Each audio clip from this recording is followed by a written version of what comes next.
Bray Wyatt's original creative plans have been revealed. David Benoit showed up in an AEW show, and now everybody's fantasy booking. Stand aside, Citizen Kane. Cody Rhodes has a movie coming out, and there's a new tribal chief in town.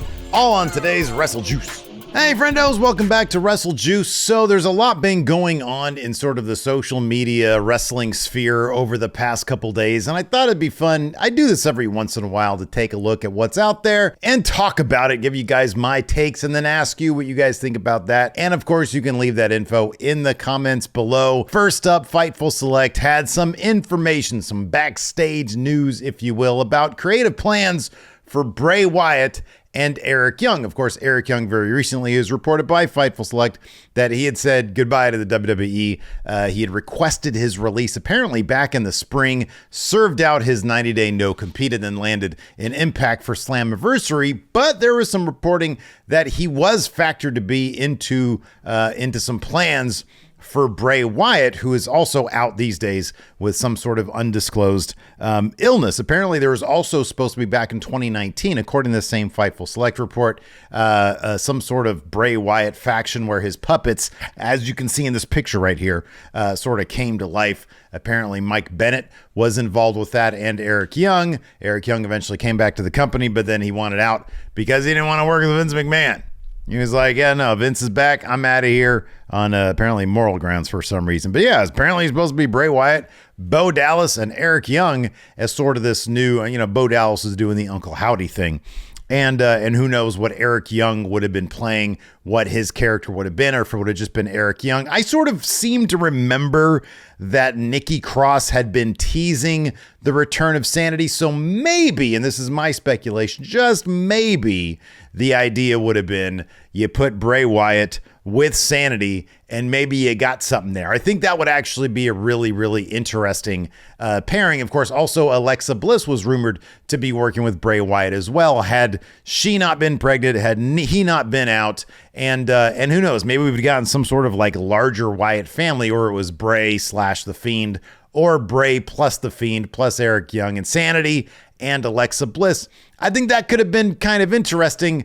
The only caveat there is they've had kind of a really hard time nailing down Bray Wyatt's creative since even going back to The Fiend. There's always been like bits and pieces of really cool stuff. Take his return, for example, last year when he came back and all those QR codes were leading people down various rabbit holes. They were doing some Jefferson Starship musical stuff. It was really, really cool. It was one of the most creative approaches to a wrestler's return that I had ever seen.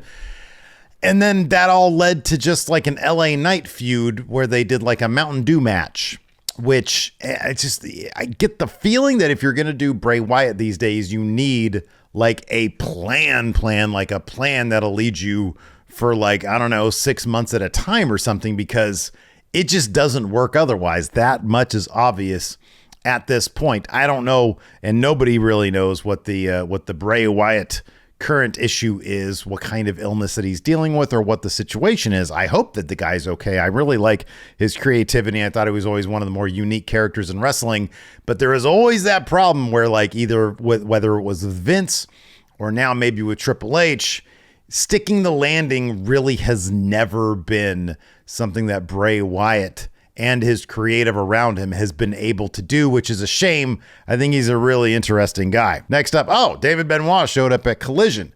I thought Collision was a lot of fun.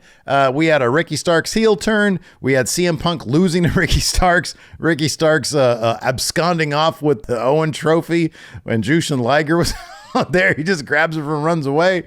And then FTR and Bullet Club Gold put on like a match of the year candidate. Man, that match was phenomenal. It was like an hour long, a 2 out of 3 falls tag match. But the only thing I noticed on Twitter regarding Collision was that David Benoit was sitting front row, which I feel so bad. I feel so bad for the guy because, the conversation, I'll be honest with you. This is one of those weird things on Twitter where all I see are people on Twitter saying, don't be mean to David Benoit. The sins of the father should not be passed on to the son. Let him do his thing. Let him be his own person. Let him wrestle if he wants to wrestle.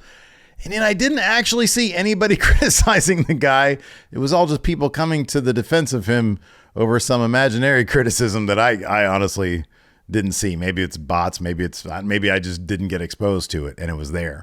But seems like a lovely fellow, and I feel bad for this guy for what he's had to go through in his life. I've seen like conflicting reports on whether or not he actually does want to wrestle. Obviously, I saw him on the Chris Van Vliet interview say that he would like to go and try to sort of rehabilitate his family name as Chris Benoit Jr., wrestling as Chris Benoit Jr. I don't know if he actually has plans to wrestle, though. Like, I've heard for like almost, I don't know, it's been a long time since he's talked about being in wrestling training.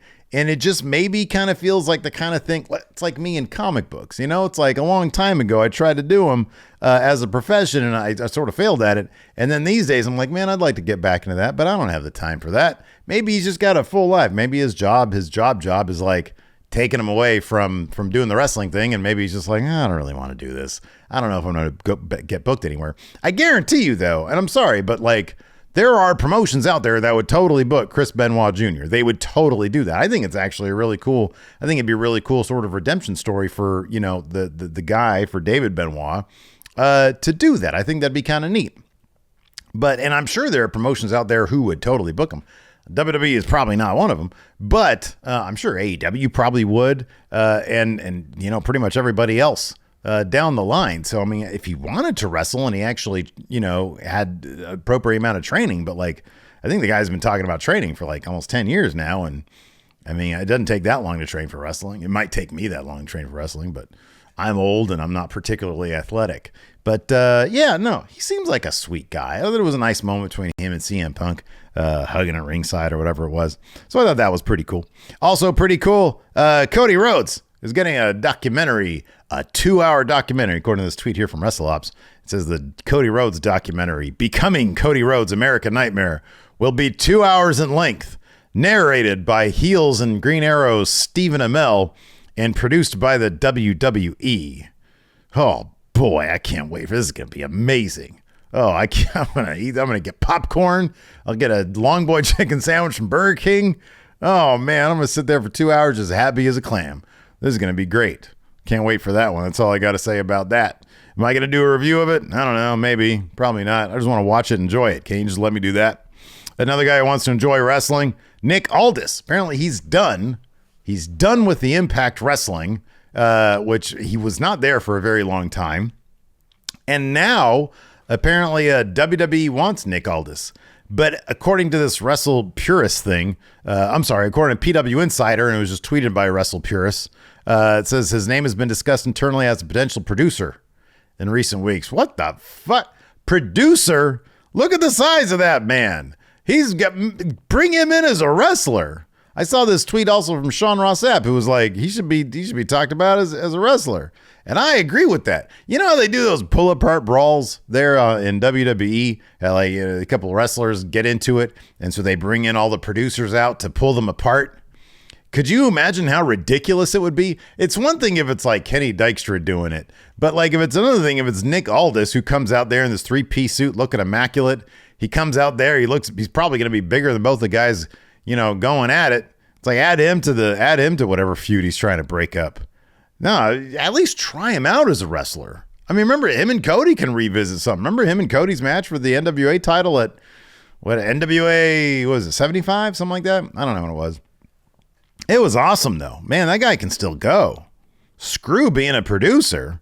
Come on. Wouldn't Vince love this guy? Oh, this was cool. So Zilla Fatu, the son of Umaga, made his debut for the Reality of Wrestling. I think that's Booker T's wrestling promotion. By the way, if I get any of this stuff wrong in this video, just let me know in the comments and I'll give you a big thumbs up. Apparently, he's using his father's Samoan spike as a finishing move. That's sort of the cool thing to use now for bloodline adjacent wrestlers. That's really cool, though, man. Another person who will probably make his way into the WWE. What a killer Samoan spike that is. That's a good looking Samoan spike right there. So good for him for joining the world of wrestling. He's got a great look to him. Man, oh man, is it going to be him and Solo just running the bloodline for the next 20 years in WWE? That'd be kind of cool. That'd be pretty neat. Then we'll finish on this one. It's the gift that keeps on giving. Kevin Nash once again speaks on LA Knight. I didn't know who the fuck you were, and I apologized. I'll be honest with you. I didn't look at the full quote. I didn't try to get any context. I just saw this one tweet from Wrestling News from .co where Kevin Nash allegedly says, I didn't know who the fuck you were and I apologized.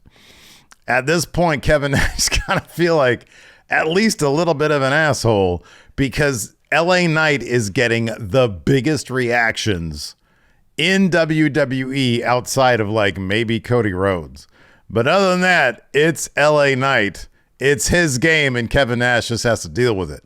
I love Kevin Nash, don't get me wrong, but that dude never got the kind of reactions that LA Knight got. Yeah, let me tell you something. Anyways, so yeah, fun trip around wrestling social media. Check out this video here. I'll take this one down so you can check out this video over here. I'll put up a video right here. You can check that one out. I believe yesterday I did a WrestleJuice tournament where I looked at the worst WWE superstars ever. I try to do it kind of tongue-in-cheek. I'm not trying to be rude over here at WrestleJuice. Thanks. By the way, hit that thumbs up, subscribe button, all that good stuff. We'll see you around.